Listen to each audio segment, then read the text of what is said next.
یہ بات ہے 9th سینچری کی، جب دنیا کے بڑے بڑے شہر اندھیروں میں ڈوبے ہوئے تھے۔ آکسفورڈ، کیمبرج، ہارورڈ، پوری دنیا کو علم ہم نے سکھایا ہے۔ ہماری یونیورسٹیز نہ ہوتی تو دنیا اندھیروں میں ہوتی۔ غلط فہمی میں ہیں آپ۔ جب آکسفورڈ کا وجود بھی نہیں تھا، تب موروکو کے ایک شہر میں ایک مسلم بیٹی نے ڈگری کا نظام شروع کر دیا تھا۔ پڑھنا ہے تو ہمارا توب پہن کر آئیے، کیونکہ وہی آپ کا گریجویشن گاؤن ہے۔ یہ بات ہے اس علم کی جس نے انسانیت کو ڈگری دی، لائبریری دی اور پہلی بار بتایا کہ ہائر لرننگ ہوتی کیا ہے۔ لوگ کہتے ہیں کہ ماڈرن ایجوکیشن ویسٹ سے آئی ہے، لیکن تاریخ چیخ چیخ کر کہتی ہے نہیں، دنیا کی سب سے پہلی یونیورسٹی ایک مسلم بیٹی نے بنائی تھی۔ آکسفورڈ اور کیمبرج سے بھی صدیوں پہلے ایک عورت نے دنیا کا نصیب بدل دیا۔ فاطمہ الفہری۔ ان کا خاندان اصل میں ٹونیشیا سے تھا، ایک ایسا خاندان جس کا سب سے بڑا خزانہ مال نہیں بلکہ علم اور اخلاق تھا۔ 9th سینچری میں ان کے والد محمد بن عبداللہ نے ہجرت کا فیصلہ کیا اور یہ خاندان موروکو کے شہر فیز میں آ کر بس گیا۔ لیکن وقت ہمیشہ ایک جیسا نہیں رہتا۔ موت نے ایک کے بعد ایک گھر پر دستک دی، پہلے شوہر، پھر بھائی اور پھر والد۔ ایک بھرا پورا گھر خالی ہو گیا۔ لوگ کہنے لگے، فاطمہ، اتنی بڑی جائیداد چھوڑ گئے ہیں تمہارے والد، اب تو تم شہزادیوں کی طرح رہو گی۔ لیکن فاطمہ نے اپنی بہن مریم کی آنکھوں میں دیکھا اور کہا، مریم، کیا ہم یہ دولت اپنے اوپر خرچ کریں گے؟ نہیں، یہ دولت ہماری نہیں، اللہ کی امانت ہے۔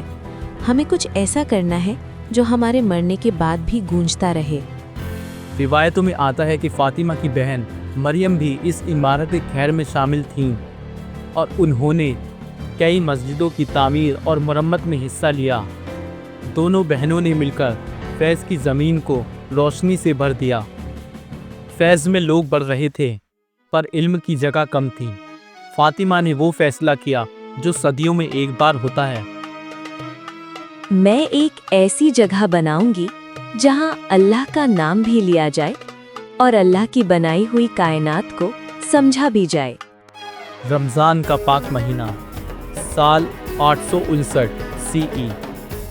فاطمہ نے اپنی ساری دولت اللہ کی راہ میں وقف کر دی۔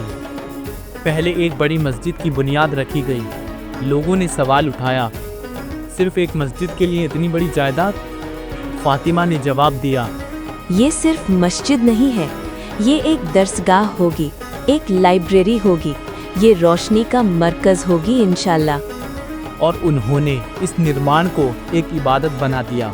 تاریخ کہتی ہے کہ فاطمہ نے وہ تمام سال عبادت، دعاؤں اور کثرت سے روزوں میں گزارے۔ کئی سالوں تک وہ اس نرمان کی خود نگرانی کرتی رہیں۔ لوگوں نے کہا، فاطمہ، آپ تھک جائیں گی، اتنی سختی کیوں؟ لیکن ان کا ایک ہی جواب تھا، یہ صرف دیواروں کا بنانا نہیں ہے، یہ ایک ایسی دعا ہے جو میرے مرنے کے بعد بھی گونجتی رہے گی۔ سال کی محنت کے بعد انہوں نے اس بلڈنگ کو لیگلی وقف رجسٹر کروایا تاکہ یہ صدقہ ذریعہ قیامت تک جاری رہے۔ یہ مسجد سے تعلیمی مرکز بنی اور پھر وقت کے ساتھ ایک مؤثر تعلیمی ادارہ بن گئی۔ القراوین کو دنیا کے سب سے پرانے اور لگاتار چلنے والے تعلیمی اداروں میں شمار کیا جاتا ہے۔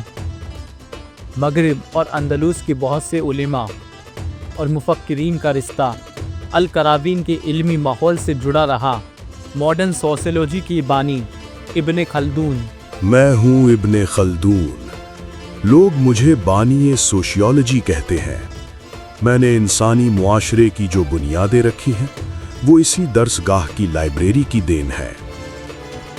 مشہور فلاسفر ابن رشد۔ میں ہوں ابن رشد، میں نے فلسفی اور سائنس کی دنیا بدلی۔